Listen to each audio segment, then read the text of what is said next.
Hey guys, I thought I'd film a belated May update today. I've been struggling to find the time to film anything over the past sort of month or so, and as I have been cons- constricted, constrained, that's not the right word, confined, there we go, because I'm now confined to my bed with a rotten cold. I thought I'd sit and chat through what's been going on recently with you, with my cup of tea, with my tea bag still left in it because I couldn't bear to stand in the kitchen long enough for it to brew. So I'm not one of these people that does illness very well. Anyway, let's start with the most important things. First of all, I finally got my provisional license through the post about 2 weeks ago. So from start to finish, that whole fiasco probably took 3 months. It was just a combination of the DVLA being useless, my doctor's surgery being useless, the doctor who did my medical being useless and not telling me that I didn't need to declare anything anyway. I will mention actually, I was a bit confused about the provisional license because I got my license back and it took me a couple of days and ringing the DVLA to actually realise that the license I'd been sent back was a different license, because to me it looked exactly the same. It was, still pink. And I was expecting, so basically in the UK, when you get a provisional car license, you get a green license, like the actual card is green, and you get a paper part with it, which is also green. And I was expecting, and then when you get a full license, your license is pink.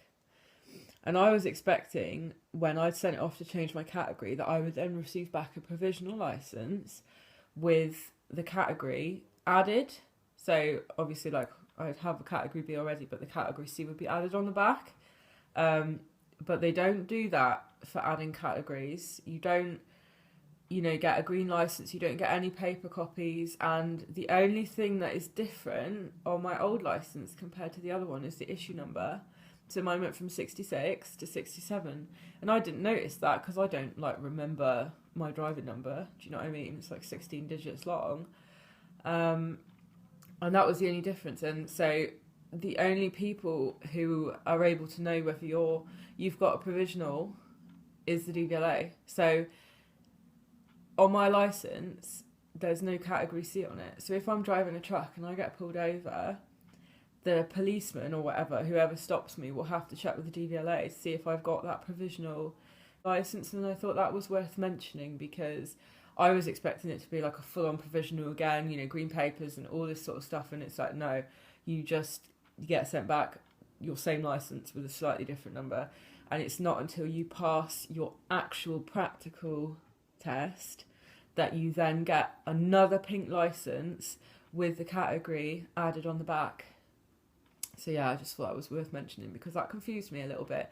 And it confused me because you have to have your provisional license to book your theory tests online.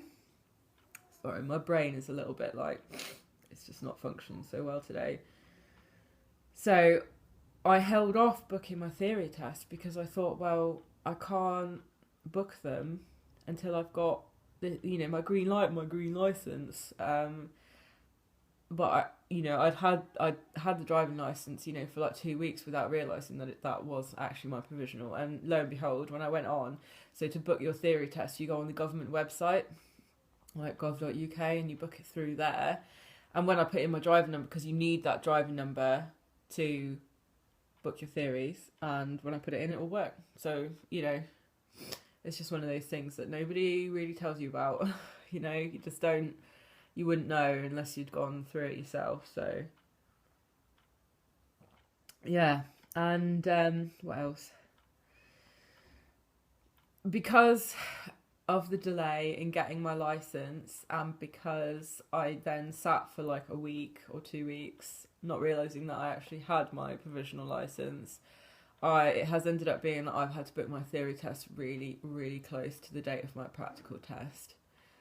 and that's really stressful for me. And I'm kind of gutted because I really wanted this to be not stressful. You know, like I've spent the entire of May sitting exams, like just back to back. It's been awful and horrible, and now I really was looking forward to not having, not having any more stress for a bit. But unfortunately, life turns out in ways you don't plan, and now I'm having to sit yet more exams. And not only am I having to sit more exams, I'm cramming for them. So it's now, the 8th or the 9th of June. I don't know how that's happened. And I've got my hazard perception booked on the 17th. And I've got my multiple choice booked on the 19th.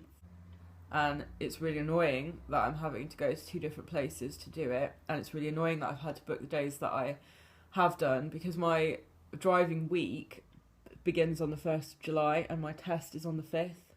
So it's like, if I don't pass those theories, it's going to be a real struggle for me to book more in time, and I have to have passed my theory test before I can try for my practical. So like the pressure's on a little bit. And I didn't know how quickly the test centres for the theory test get booked up. And my advice to anyone who's doing this is to just book them as early as possible, because I got such a shock. I went online last week thinking, I can book a couple if I need to, like it's like no pressure. But I'm having to drive to Torquay for the first one because Exeter was all booked up, and the second one I've only just squeezed in. So, don't wait around. Don't do what I've done, because now I'm a victim of, of being delayed. So yeah, book early and revise early, because now I'm just like stressed all the time. I'm sure this is partly why I've gotten sick, because it's just so much again in such a short space of time. And because everywhere's so booked up, if I don't pass on those days, I'm either gonna have to put back my practical and the earliest the driving school can get me back in is the 19th of August, and I lose my deposit, which is £200 down the pan basically, or I end up having to drive God knows where across the country to a test centre with an availability. I don't know. I could end up driving like over 100, hundreds of miles. Like I don't. So the idea is not to fail, not to fail my theory tests. But for my car theory, I did actually fail. I can't remember if I failed the hazard perception or the mark. It's a long time ago now, but I did fail one of them. I didn't study for them, to be fair, or I don't remember studying for them. This is like ancient history now.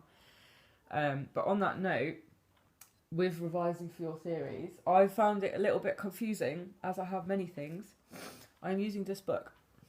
The official DVSA theory test for drivers of large vehicles. This book is really good. I hate reading on a computer. I hate reading online. So I much prefer to get the book. I can't remember how much it was. I don't know. It wasn't that bad. And it basically has sections that you can read about, drivers' hours and rest periods, braking systems, the road,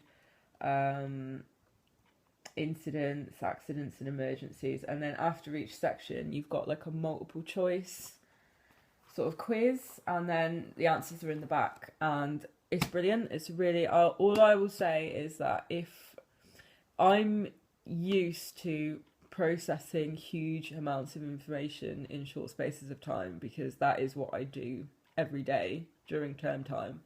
Like my mind is kind of trained for that. But I think if I was doing this coming from a different career, you would potentially not be able to do what I'm attempting to do in the time that I'm attempting to do it. Give yourself lots of time, just so it's not stressful as well, because like I say, this book is that thick. It's not the worst. It's not molecular biology of the cell, but it's a decent amount of information that you've got to get in there. And that's just the theory. That's just the multiple choice aspect of it.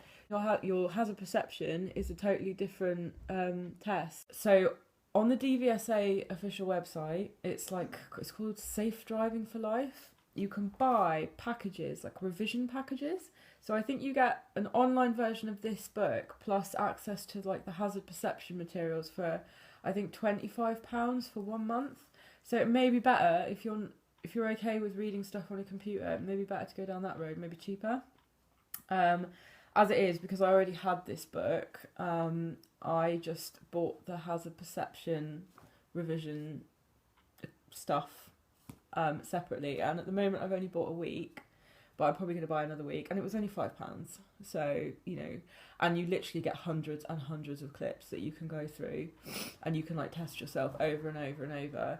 And it's really good actually, because there's a little, before you actually take the mock tests, there's a little intro explaining how the hazard perception actually works, because I was a little bit confused by it initially, because if you click too much, you get this thing saying like you score 0 because you've responded inappropriately.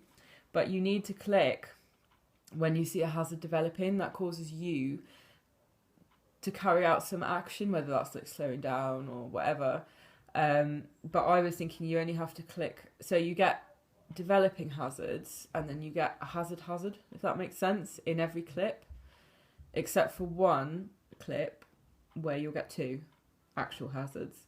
But you have to click on the developing hazards as well as the real hazard, which might be somebody pulling out in front of you really suddenly, or you know, like a crash. It just explains it really nicely. I highly recommend buying that, going online, and it has little like little charts that you can track your progress. You can find out what your average is, you know, if you take multiple tests, and gives you an overall score. So like right now I spent most of the day before yesterday on it pretty solidly. Again, I'm used to doing that. I'm used to concentrating for hours at a time and sitting there and just doing it. Again, if you're not someone who does very well with that, definitely give yourself more time, because it is very intense and it's tiring actually, especially on the hazard perception, when you're really concentrating for periods of like a couple of minutes. So my average is 60 out of 70 now, and I just feel so much happier. I'm not perfect, you know, I'm going to keep trying, but I feel so much better now knowing that that's my average and that I should pass. I haven't taken on the multiple choice yet. I might actually buy that package next week and just have a go on the computer, because obviously in real life I'm going to be doing it on a computer, but I need to finish the book first, and as you can see, I'm only about a third the way through, so I've got a good decent amount yet to do. I'm going to try and do some of it today, as I'm bedbound anyway. What else is there to say about the theories? Yeah, the hazard perception again confused me, because I thought when I went on the DVSA website I could purchase a hazard perception revision package which would be specific for LGVs, but that's not the case. The hazard perception is the same for all vehicles, whether you're a motorbike or you're driving like, you know, Arctics. Like, it's the same test. All that's different, sorry, got noisy children downstairs. All that's different is your pass score. If you're wanting to do your HGV, then your pass mark has to be higher, so they've just set a higher bar, which actually, you know, in the past I've sort of been critical of the fact that, you know, how is it fair that some people like my dad have grandfather's rights and they can drive, you know, my lorry, and it doesn't cost them £1,200 and a load of headache to do. But actually, you know, driving the truck has made me realise, like, you really don't want to like mess about with the vehicle of that size. You know, it's serious. Like, if you mess up, you can do serious damage. You know, you can do enough damage in a car, but it's full on. And you need to be careful. So I kind of understand, and it's really interesting actually. I mean, some of it that you have to learn, like EU regulations for driver's hours and stuff, I'm not really going to need at this point, so that's a bit annoying. But some of it, like what I was saying in the previous video about the tachograph, and certainly the brakes, I've read about the braking systems. That was really important that I knew that, and I had no idea. Hooking, you know, your trailer to your tractor unit, stuff like that. Stuff, really important stuff that you need to know. So, you know, it's not a bad thing. It's just, again, it's a case of money, unfortunately. And if you've got money or not. I don't have the money. I'll say this straight up. I'm borrowing it off a family member, and I feel pretty shit about that. But at the end of the day, I need to do what I need to do, and I'm going to try and do everything that I can to get to that point. So that's what I'm telling myself anyway. So the rest of the May update, apart from all that which has been going on, would be that I had the welding done. I don't know if I mentioned in the last video, I had the gas man come out. I was supposed to meet with the window man to talk about getting windows put in, but I failed to meet him twice, and I've got my third and last chance to meet him on Tuesday next week, so I'll let you know how that gets on. He does double glazing, and there's a possibility that I can get some cheap units put in and have actual proper double glazing, which would be really good, but I need to talk money with him, obviously. The gas man came out, you know, talked to me about placement of gas bottles. The welder came out and welded my wheel arch, took a look underneath everywhere else and told me that everything is fine, or it's nothing that, you know, a wire brush and a bit of hammerite won't fix, which I can do myself. The welder's made of gold as well, actually. I can highly recommend him. It's Outback Engineering if you're based in Devon. Really, really good. And he's quite keen to help me make up some brackets so I can sling my water tanks and my gas locker from the chassis. So at the moment I'm looking for tanks and stuff like that. I definitely have a more concrete idea about how to insulate. I've decided to cut through the fiberglass and aluminium body with a jigsaw with a metal cutting blade, not an angle grinder, because I just think it's going to be easier for me to handle it and do corners and stuff like that.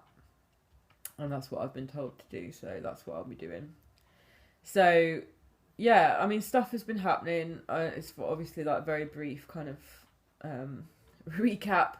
I'll make a more detailed June update when I've got some more stuff to tell you about the windows and stuff, and hopefully by the end of the month or the beginning of July, by the week that I'm having my intensive driving course, I will actually get some videos of me putting up some insulation and getting the windows done and stuff. So it's going to happen. You know, I foresee already, just from the way the finances are working out over the summer holidays and being a student and everything, that I'm probably not going to make some of the big purchases like boilers, ovens, cookers, until I get my next loan payment, which won't be till September.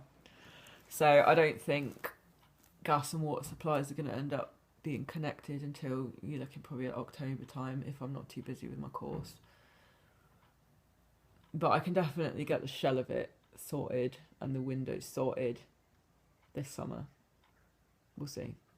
Opportunities are seeming to come along as they come along, if that makes sense. You know, like, I didn't know what to do about the windows, and then, you know, I just had somebody on site mention that somebody else on site does double glazing and he's got, you know, second-hand units, and then that's how I got his contact details. And somebody else put me on to the bloke who's doing my gas, who's actually a marine engineer. And so I find like these things just have a way of working themselves out. I'm a bit of an overthinker and I'm a bit of an overplanner. So it's been quite an interesting experience, just seeing how things develop. It's hard for me to be patient because, you know, once I get an idea, I like to just run with it. But like I said before, the rest of life has to come first, unfortunately. I'm extremely frustrated today that I'm stuck in bed. But at least it means that I can get on with revising a little bit more. So I'm a bit tired now, so I'm going to say goodbye, and I will make another video soon about the windows.